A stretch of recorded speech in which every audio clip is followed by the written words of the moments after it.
Hi there, this is Andrew Burke from Code School Halifax. Welcome to lesson number 1 of our Intro to Front-End Web Development online crash course. Hopefully a chill and fun and low-key experience for everyone.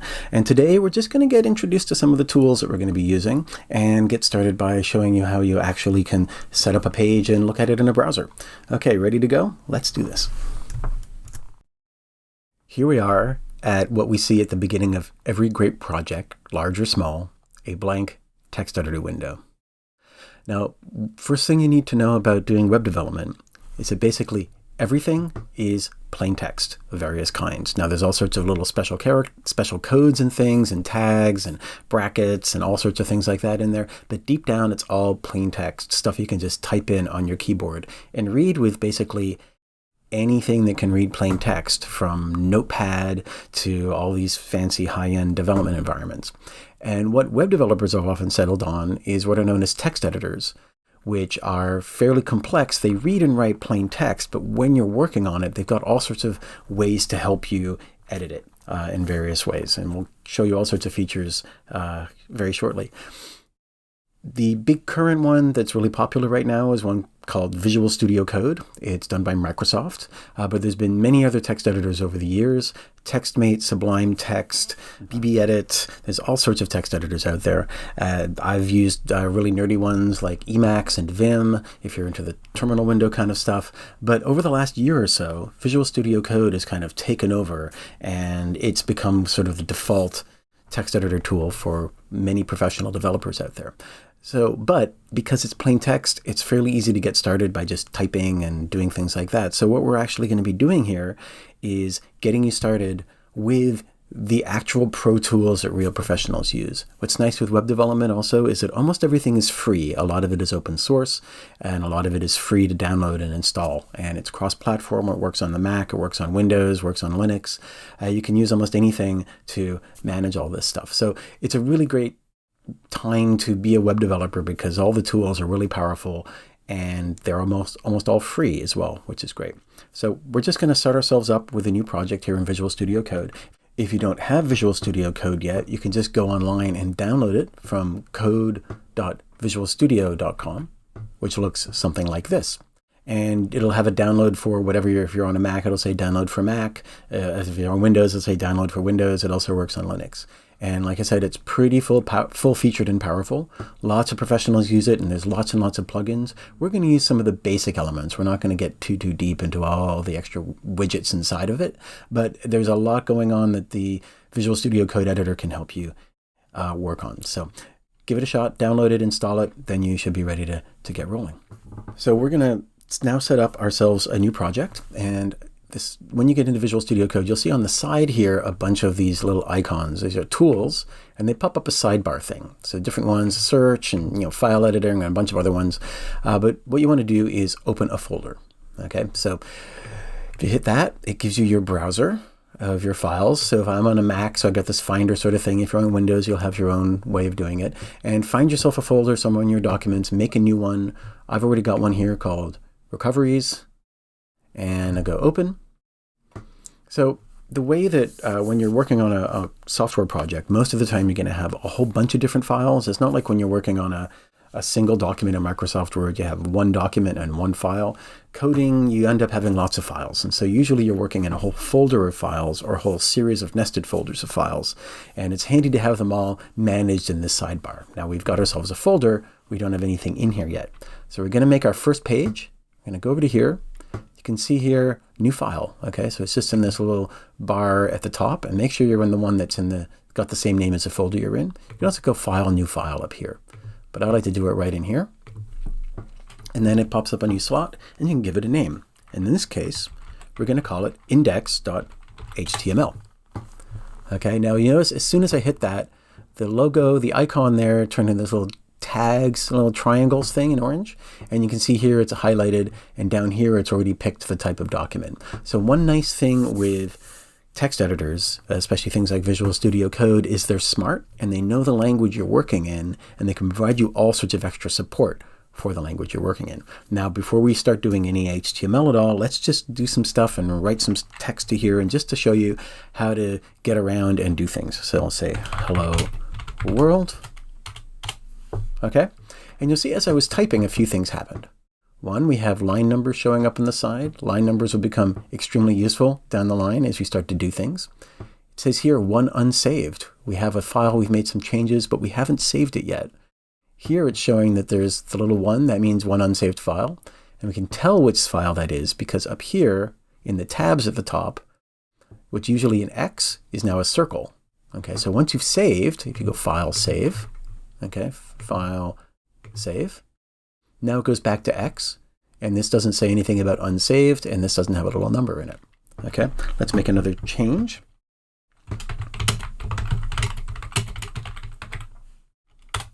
Okay, one thing, Visual Studio Code will try to autocomplete with all sorts of fancy things when you're typing. It's being very helpful, but a lot of the time you might not need what they're actually writing, in which case, see where I was typing, it tried to autocomplete for me. If you see all this stuff and you don't want to use it, just hit Escape and it'll go out of your way. It'll go away. Do it again.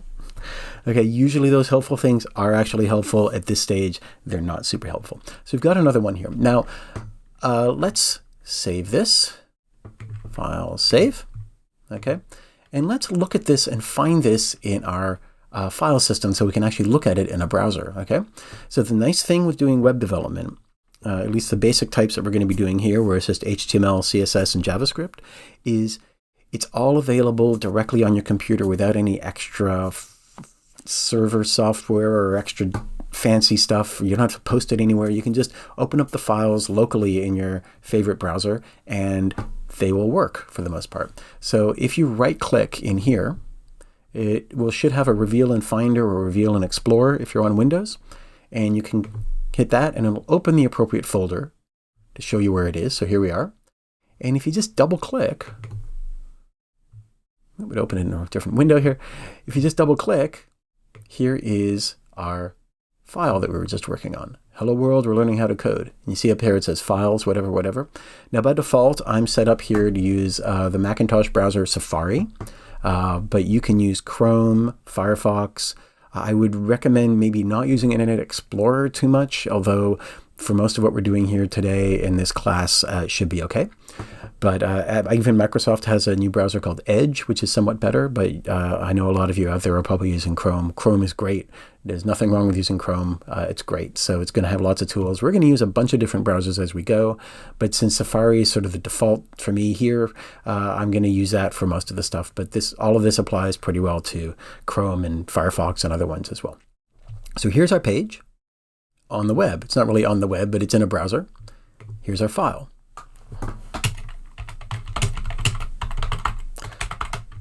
Okay, we're going to save again. And then I'm just going to move this over here. And I'm going to go back over to here, and I'm going to reload. Okay, see the new content we've put in is showing up. Now you'll notice it's ignoring all the new lines. That's fine. We're going to get into that soon. HTML tends to ignore line breaks in your code.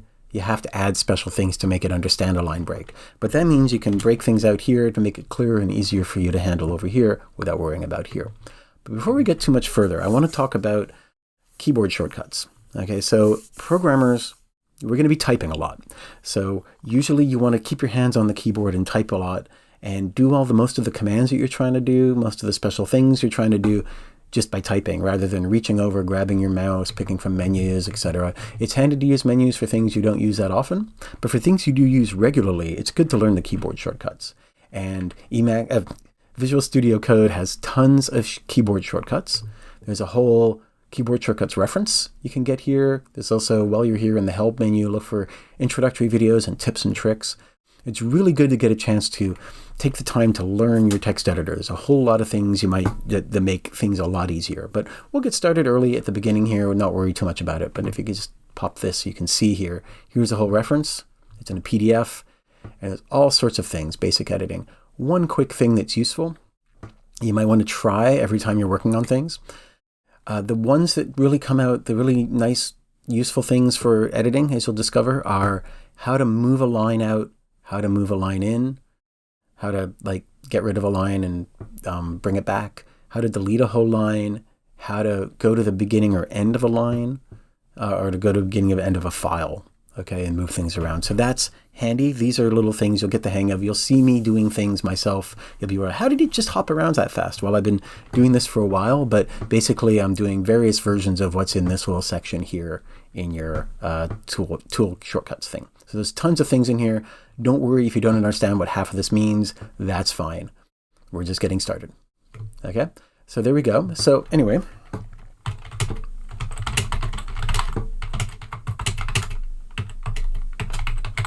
okay, so one of the things you can do is instead of having to go all the way to your menu and picking save, is you can just save using a keyboard shortcut. Now on the Mac, that's traditionally Command S, or on the Windows, it's Control S. Okay, so I'm just going to hit that now, and you see the little dot went away, and it now saved the file. And then when you go over to here, to go over between, now I could click on the browser, but it's often easier to use Command Tab. Now that's Windows Tab, I think, on a Windows machine, and it'll usually go to the last app that you had open previously, that you were in previously. So usually you're going back and forth between your text editor and your browser. So there we go. And instead of clicking on the little reload thing, which is often hard to pin down because it's small, Command R reloads your page. Okay, and this is what I like to call the 3-step. It's a little dance move, and it's like doing scales if you're learning how to play a piano or something like that. Basically, you do some things, and then you decide you want to see them. You go Command S, Command Tab, Command R, bang. Okay, it's very fast. They're all within reach, very close to each other on the left side of the keyboard. You can keep your fingers down on your thumb down on the Command and Windows keys, and just move your other fingers around really quickly. So.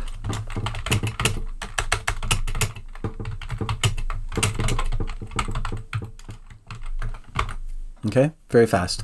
Since this is something you're going to be doing a lot, it's good to get the hang of this rather than slowing yourself down by going over here and clicking on whatever. Okay, so there we go. Now this isn't really a web page because it's not actually HTML, it's just a bunch of text. But it's nice to know that at least text is showing up in a browser. You've now got yourself something that you could show up in a browser. You've got some content that's in a browser now. So you're now a web developer, sort of, at least starting. So that's the end of part 1 of many of what will hopefully be an interesting and educational and hopefully maybe positive and uplifting tour of HTML and some other web technologies. And I hope you'll join us for the rest of the ride. Thanks very much.